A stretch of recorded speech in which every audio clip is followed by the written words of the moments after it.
सभी व्यूवर्स को मेरा नमस्कार। आपके अपने चैनल प्रोफिशिएंट में आपका स्वागत है। आज मैं आप लोगों को बताऊंगा कि इंग्लिश लैंग्वेज पे कैसे कमांड हासिल की जाए। इसके लिए हमारा पहला स्टेज जो होता है वो ये होता है कि हम लोग जो डिफरेंट प्रोनाउंसिएशन इस्तेमाल किए जा रहे हैं वर्ल्ड में, इसके बारे में आपको बताया जाए। कैसे होता है मैं बता रहा हूँ आपको। देखिए, दो तरीके से मेन इंग्लिश फॉलो की जाती है। पहली इंग्लिश है ब्रिटिश इंग्लिश,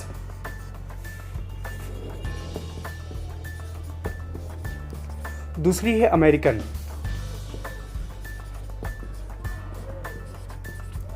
अब ब्रिटिश और अमेरिकन में बेसिक डिफरेंस क्या है ये मैं आपको बताऊंगा।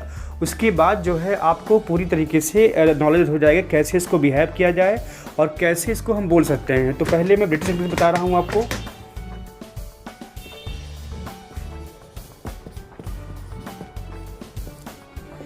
ब्रिटिश में सबसे बड़ी बात है कि आप ये जानें, लेटर आर का प्रोनाउंसिएशन तभी किया जाता है जब इसके बाद कोई वॉवेल साउंड आए।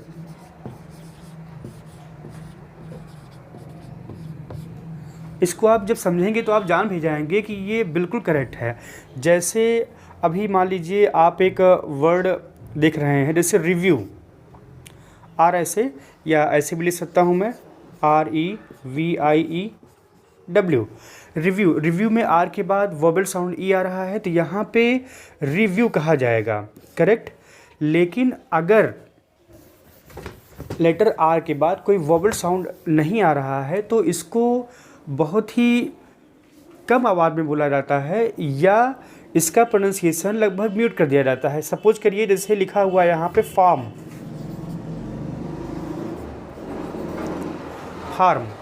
अब यहाँ पे आर के बाद एक कॉन्सोनेंट साउंड है तो इसको वहाँ पर ब्रिटिश इंग्लिश में फार्म पढ़ा जाएगा। आर को नहीं बुलाया जाएगा, फार्म ना बोल करके फार्म कहा जाएगा। कोई भी वर्ड है, जैसे आप फोर है, फोर के बाद कोई साउंड नहीं है तो इसको भी फो कहा जाएगा, फो। कोई भी वर्ड है, चाहे आप सपोज करिए आप बर्ड लिख रहे हैं, बर्ड में आर के बाद डी है, कॉन्सोनेंट साउंड है तो इसको बर्ड ना बोल करके बर्ड कहा जाएगा।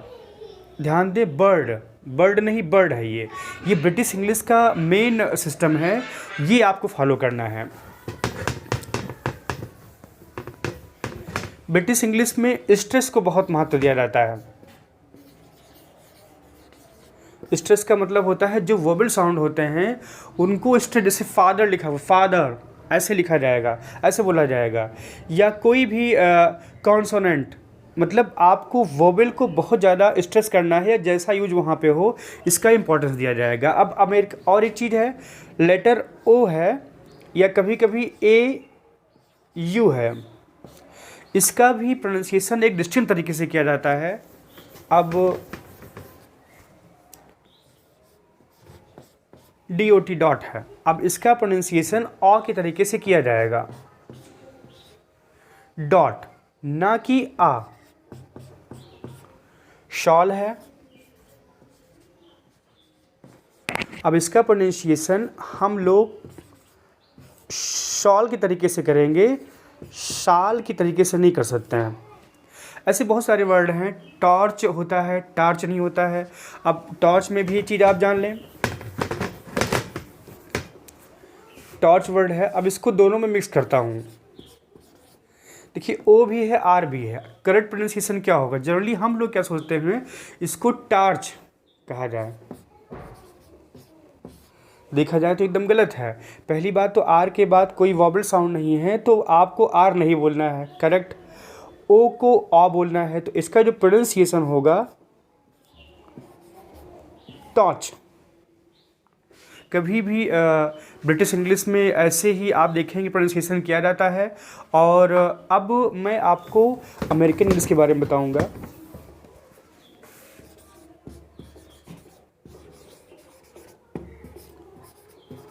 अमेरिकन इंग्लिश में देखिए बेसिक डिफरेंसेस बहुत ज़्यादा हैं, लेकिन अभी जो सबसे डिस्टिंक्ट डिफरेंसेज हैं या जिसको कि आपको जानना बहुत ज़रूरी है वही बताऊंगा आपको मैं। अभी आप समझें अमेरिकन इंग्लिश में सबसे इम्पॉर्टेंट चीज़ ये है, सारे आर जितने होते हैं सबका प्रोनाउंसिएशन किया जाता है। यानी कि जो ब्रिटिश में नहीं किया जाता है वही अमेरिकन में किया जाता है। यानी अगर वहाँ पे FOUR लिखा है, फोर बोला जाएगा, फो नहीं बोला जाएगा। FATHER, फादर, फादर नहीं बोला जाएगा। कोई भी, चाहे आप फार्म लिखते हैं FARM, तो इसको फार्म कहा जाएगा, फार्म नहीं कहा जाएगा। ये चीज़ है। अ या AU दोनों का प्रोनाउंसिएशन में प्रायः वहाँ पर, अभी मैं ओ को ही बताता हूँ, ओ का प्रोनाउंसिएशन वहाँ पे अ ना करके सीधा आ के तरीके से किया जाता है। यानी वहाँ पे डॉट नहीं होता है, डाट होता है। कॉट नहीं होता है, काट होता है। कॉट का प्रोनाउंसिएशन अगर आप अमेरिकन इंग्लिश में कॉट कर रहे हैं, रॉन्ग है। आपको इसका प्रोनाउंसिएशन काट करना पड़ेगा। ये आपके लिए हल्का सा कंफ्यूजिंग हो सकता है। AU की जहाँ तक बात है, AU को हल्का सा अ के तरीके से फॉलो किया जाता है और शेष इसको भी आ ही बोला जाता है। शॉल अगर है तो शॉल कहा जाएगा वहाँ पर। अब ये चीज़ें आप जान गए। इसके बाद मैं आप लोगों को बताऊंगा कि कैसे हम लोग जो है, अच्छा फिर एक मैटर आता है कि हम लोग कौन सी इंग्लिश फॉलो कर रहे हैं। तो आप जान लीजिए कि हम लोगों को, इंडियन लोगों को, ये ज़्यादातर जो ब्रिटिश इंग्लिश है, ब्रिटिश इंग्लिश ही फॉलो की जा रही है।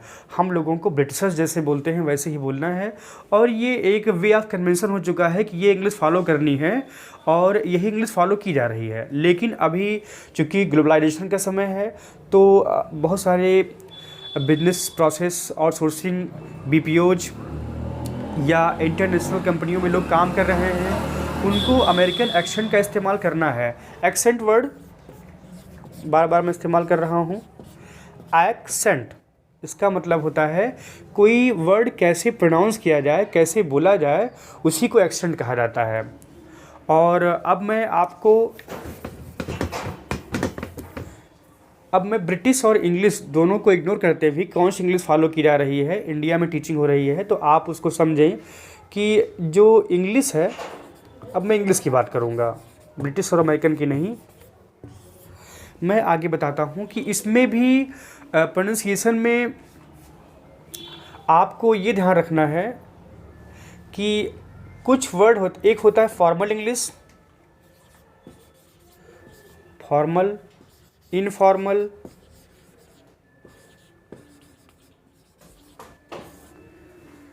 फॉर्मल और इनफॉर्मल, दो तरीके की इंग्लिश प्रयोग की जाती है। आप जाने फॉर्मल इंग्लिश जो होता है प्रायः न्यूज़ रीडिंग में, मीटिंग्स में, सेमिनार्स में, स्कूल्स में, कॉलेजेस में, वहाँ पे फॉर्मल इंग्लिश का प्रयोग किया जा रहा है। इनफॉर्मल देखा जाए तो ज़्यादा प्रयोग में लाई जा रही है। जैसे आप अपने जनरल लाइफ में प्रैक्टिकली कैसे आप बोल रहे हैं लोगों से, आपस में कैसे बात कर रहे हैं, या वैसे सिंपल कन्वर्सेशन आप कर रहे हैं, वहाँ पे इनफॉर्मल इंग्लिश प्रयोग में लाई जाती है।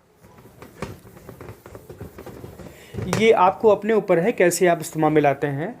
अब मैं इंग्लिश के कुछ वर्ड्स के बारे में बताऊंगा जो कि हम लोगों को प्रायः कंफ्यूज करते हैं कि कैसे बोला जाए।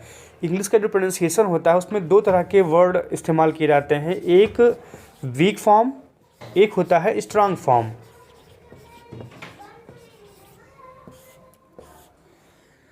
वीक फॉर्म, स्ट्रांग फॉर्म सारे वर्ड्स में नहीं होता है। ये कुछ प्रीपोजिशंस, कंजंक्शंस या प्रोनाउंस जो बहुत ज़्यादा कॉमनली इस्तेमाल में छोटे छोटे वर्ड किए जाते हैं, उनके दो तरीके के प्रोनाउंसिएशन होते हैं, वीक प्रोनाउंसिएशन और स्ट्रांग प्रोनाउंसिएशन।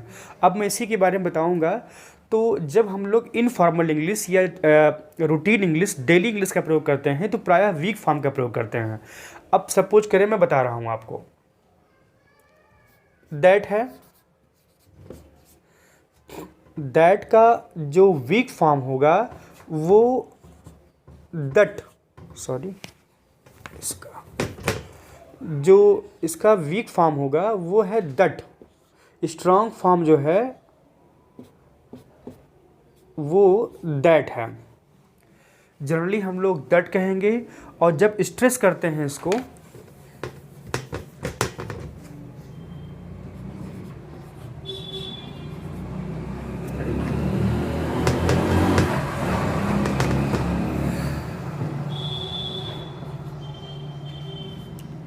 जब इसको स्ट्रेस किया जाएगा तब दैट का इस्तेमाल किया जाएगा। बहुत सारे वर्ड हैं, जैसे एंड है, मैं बता ही दे रहा हूँ।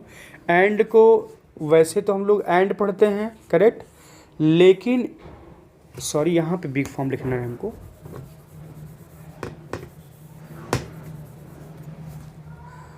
ये इसका वीक फॉर्म है एन और स्ट्रांग फॉर्म है एंड, करेक्ट। और बहुत सारे वर्ड हैं, जैसे फॉर है, फॉर को फर और स्ट्रांग में फॉर।